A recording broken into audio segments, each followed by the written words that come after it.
Hey, in this video, I'm going to break down the key differences between assigning a contract and doing a double close as a real estate investor. And by the end, you're going to understand a couple of things. First, what an assignment actually is and how it works step by step. And this next thing, what is a double close? Why do some investors prefer it over any other method? Right? And lastly, when should you use each strategy and what you should watch out for? So if you've ever wondered, should I assign this deal or should I double close it? This video is going to clear that up for you.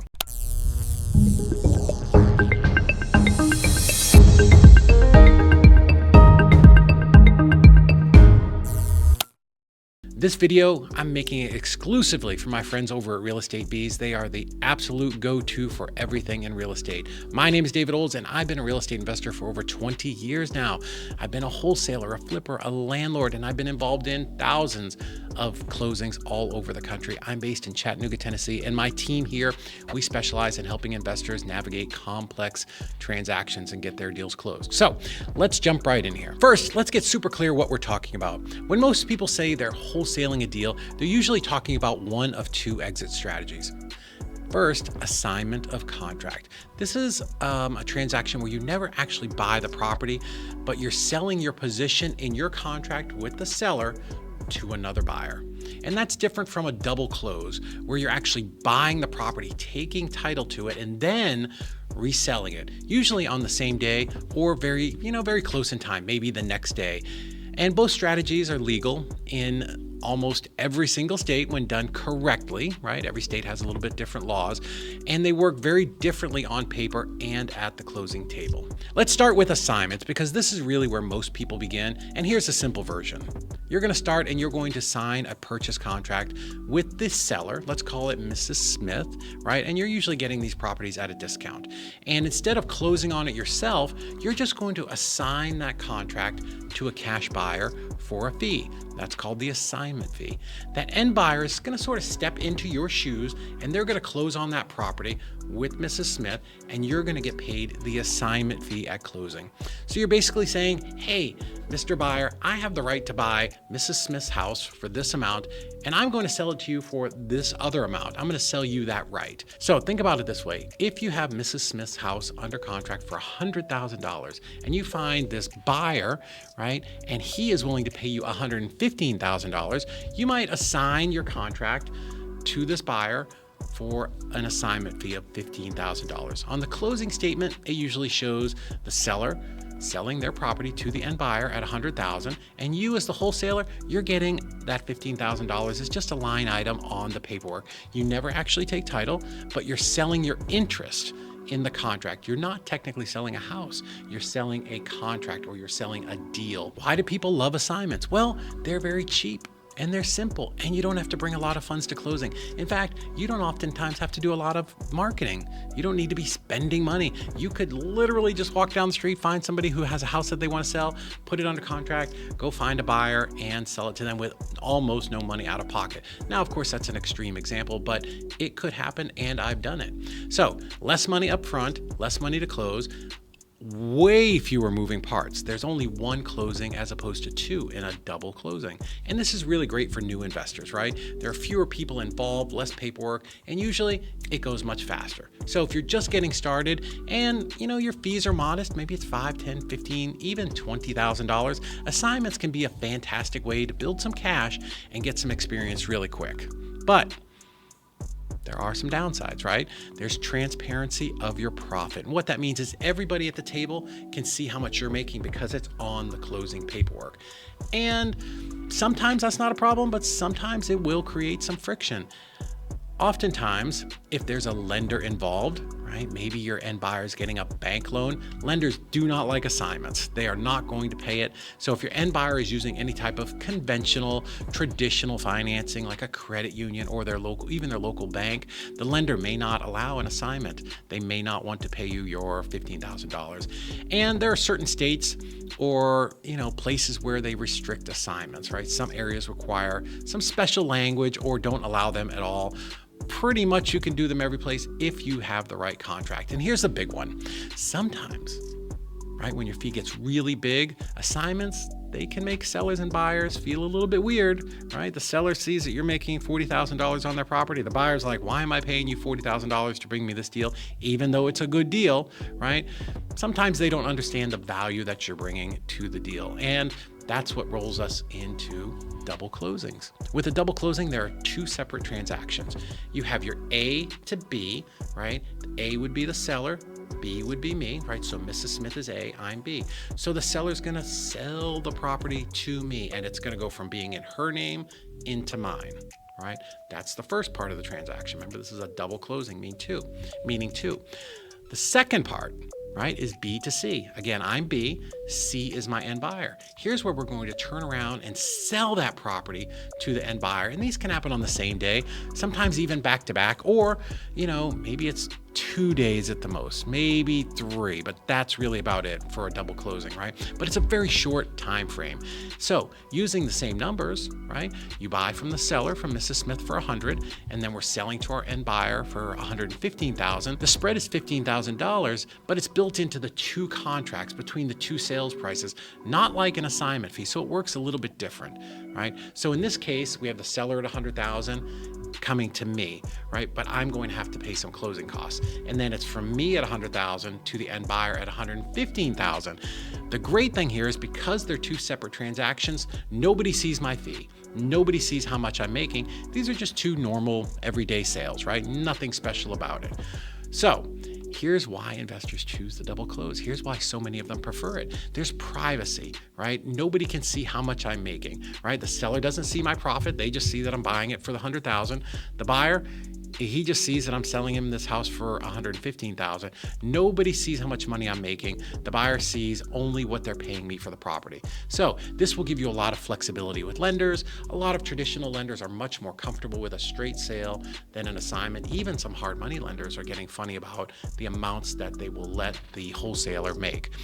Also, it gives you a very professional image. In some cases with bigger spreads or even more sophisticated parties, a double close can feel much cleaner and very professional. And if you're doing some larger deals, right, or you're working with people who might get emotional about your fee, and some people do want to count your pennies, a double close can way reduce all of the drama.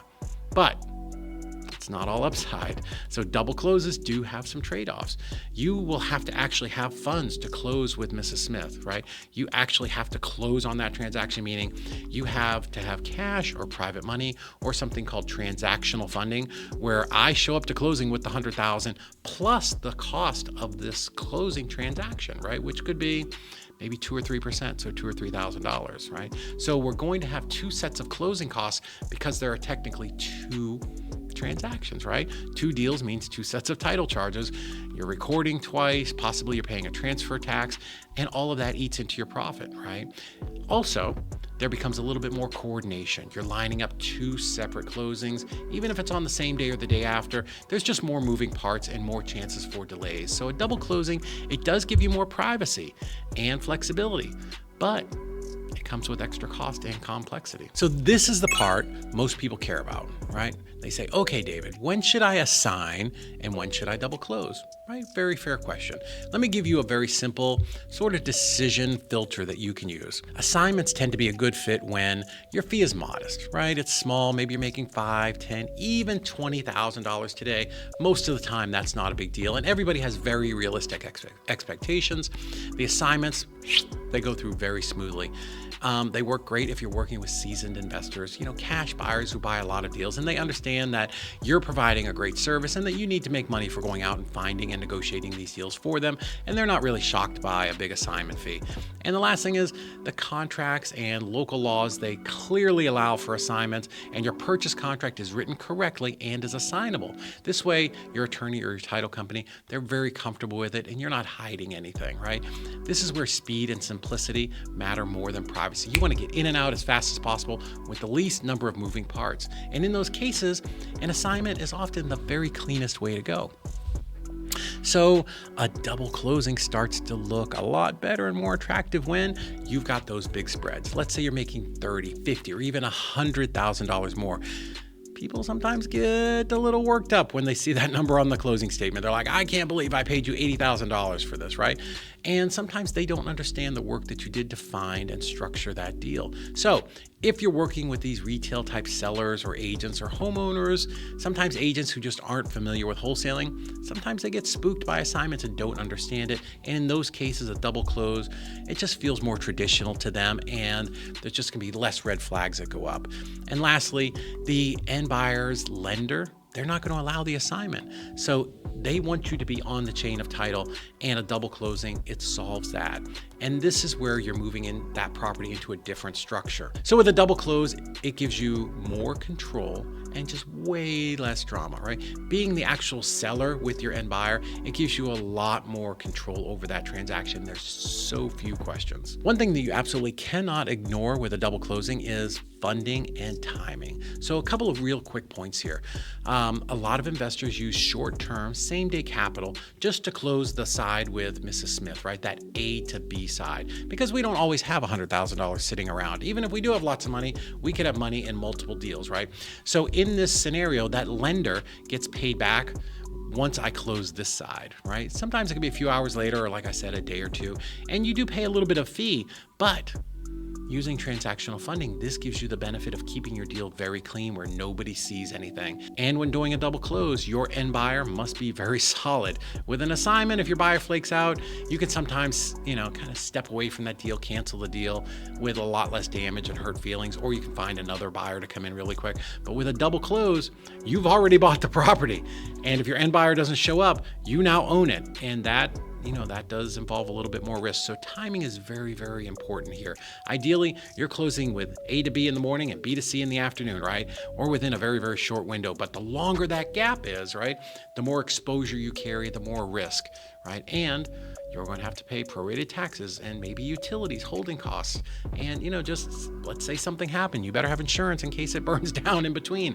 Sounds crazy, but these things do happen. So if you're going to double close, you want to make sure you have a rock solid end buyer with a big deposit and a closing team that understands how to do these types of transactions. So let me hit on a few of the mistakes that I see investors make over and over and over again. Not disclosing what is required in your area. Listen, I'm not an attorney. I did not stay at a Holiday Inn last night, and I'm not here to give you legal advice, but you need to work with your local attorney or title company to make sure that you're handling all of the disclosures correctly, right? Or have a team that can help you with that, because some states, they're just stricter than others.